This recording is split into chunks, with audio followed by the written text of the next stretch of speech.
सरसराती सी सगुना कभी एक जगह नहीं टिकती है।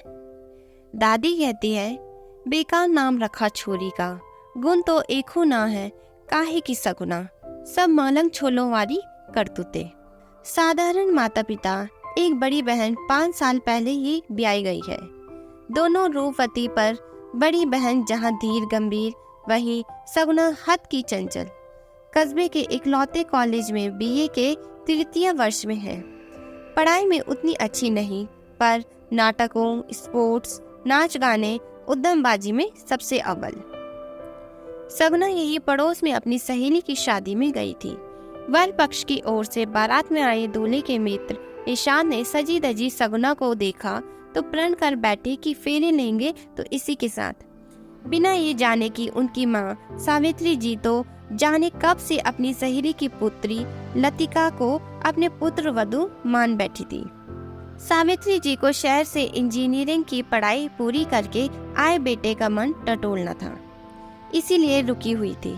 वैसे इशारों इशारों में वो अपनी इच्छा लतिका और उसकी माँ पर कई बार प्रकट कर चुकी थी। निशान ने जब अपने मन की बात माँ को बताई तो उन्होंने काफी नानुकुर की। अभी तेरी नौकरी कहाँ लगी है, उस लड़की की पढ़ाई पूरी होने दे।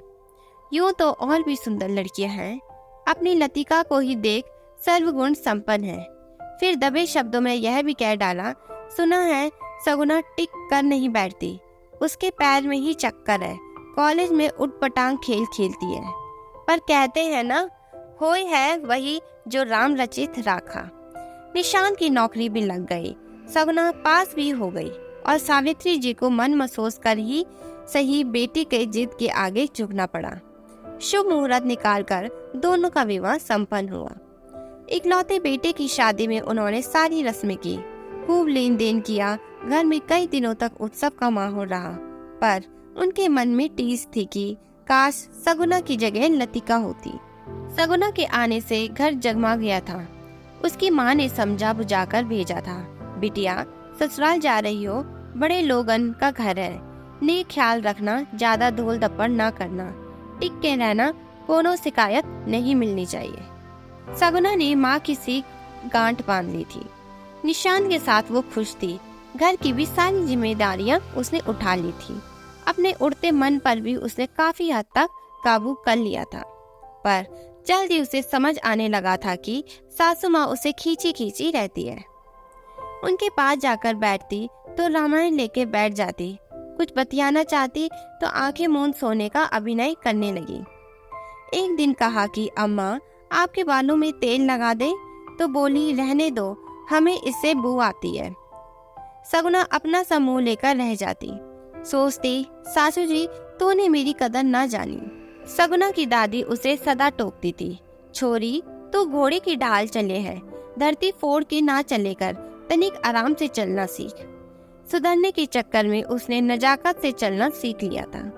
उसे अपने लंबे काले बाल खुले रखने का शौक था। वे भी बेचारे अब जोड़े या चोटी में बंधे रहने की आदत डाल रहे थे। जिस स्कूटी से वह कॉलेज जाती थी उसे साथ तो ले आई थी, पर वो भी न जाने कहाँ पड़ी धूल खा रही थी।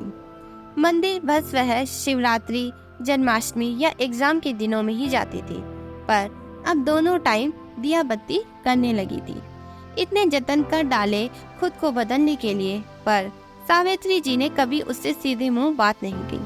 सावित्री जी भी उसके प्रयासों से अनजान नहीं थी, पर मन में एक गांठ जैसी बंध गई थी। बेटे ने उनके मन की नहीं की, इस अवज्ञा का दोष उनका मन सगुना को ही दे देता था। निशान को भी माँ और पत्नी के बीच की खाई नजर आती थी, पर उसे भरोसा था कि समय के साथ सब ठीक हो जाएगा। जाने कब जिंदगी में कौन सा मोड़ आ जाए, ये कोई नहीं जानता। सावित्री जी ने निशांत को गांव का पैतृक मकान और जमीन बेचना भेज दिया। घर में दोनों स्त्रियां अकेली थीं। निशांत उसी रात लौटने वाला था, पर ज्यादा देर होने की वजह से पास के गांव में मौसी के यहाँ रुक गया। तभी पांव फटे 2 व्यक्ति दीवार फांद हाथ में चाकू और फरसा लिए सावित्री जी के कमरे में घुस आए। शोर से उनकी नींद खुली तो मुंह पर कपड़ा बांधे हथियार लिए बदमाशों को देख उनकी चीख निकल पड़ी। ओ बुढ़िया, जमीन बेचकर जो पैसा आया है फटाफट निकाल। उनमें से जो विशाल काया था उसने फरसा चमकाते हुए कहा। आंख के इशारे से उसने अपने साथी को साथ वाले कमरे में जा तलाशी लेने को कहा। हड़बड़ी में दीवार फांदकर आते समय उनकी नजर पीछे वाले कमरे पर नहीं पड़ी थी, जहां सगुना आहटे सुन चौकन्नी हो चुकी थी। सावित्री जी का डर से बुरा हाल था। फरसा चमकाता बदमाश उनकी तरफ बड़ा ही था कि दरवाजा पर सगुना लंबी लाठी लिए प्रकट हुई। बिन आवाज किए आते हुए उसने साथ वाले कमरे का दरवाजा बाहर से बंद कर दिया था। पैसे अम्मा की नहीं, हमारे पास है, अभी देते हैं, कहते हुए उसने लाठी जमीन पर टिका छलांग लगाई और दोनों पैर उसकी छाती पर दे मारे। वे पीछे गिरा और उसका सिर दीवार पर जा लगा। हमला अप्रत्याशित था, वो हैरान रह गया। उसकी हैरानी का फायदा उठा सगुना ने उसका गिरा हुआ फरसा उठा लिया और उस पर तान के खड़ी हो गई। इस बीच सावित्री जी ने बाहर निकलकर हल्ला मचा दिया। जल्द ही भीड़ इकट्ठी हो गई। महिषासुरमर्दिनी का रूप लिए सगुना उस बदमाश की छाती पर सवार खड़ी थी। दूसरे कमरे में उसका साथी बाहर निकलने के लिए फड़फड़ा रहा था। वीर ने दोनों बदमाशों की जी भर के पिटाई। पुलिस के आने पर ही वो रुके। बदमाशों ने पुलिस को बताया कि जिसने जमीन खरीदी थी उसी ने उन्हें निशांत के घर लूट करने भेजा था। वह रात में कहीं रुक जाएगा, उन्हें मालूम नहीं था।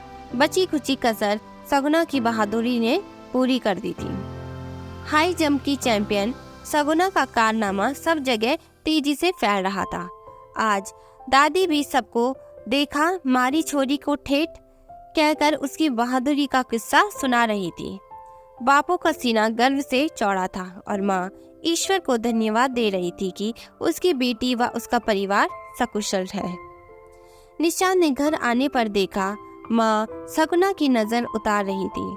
उनकी आंखों में ममता का सागर था और मन में अपनी बहू के लिए गर्व। उच्च खल सगुना सबसे अपनी तारीफ सुन जिंदगी में पहली बार शर्मा रही थी। उसका मन शांत और आनंदित था क्योंकि उसने आज अपनी रूठी हुई माँ को सदा के लिए मना लिया था। दोस्तों, अगर आपको हमारी कहानियाँ पसंद आती हैं और हमें सपोर्ट करने के लिए हमारे चैनल को लाइक, शेयर और सब्सक्राइब जरूर करें।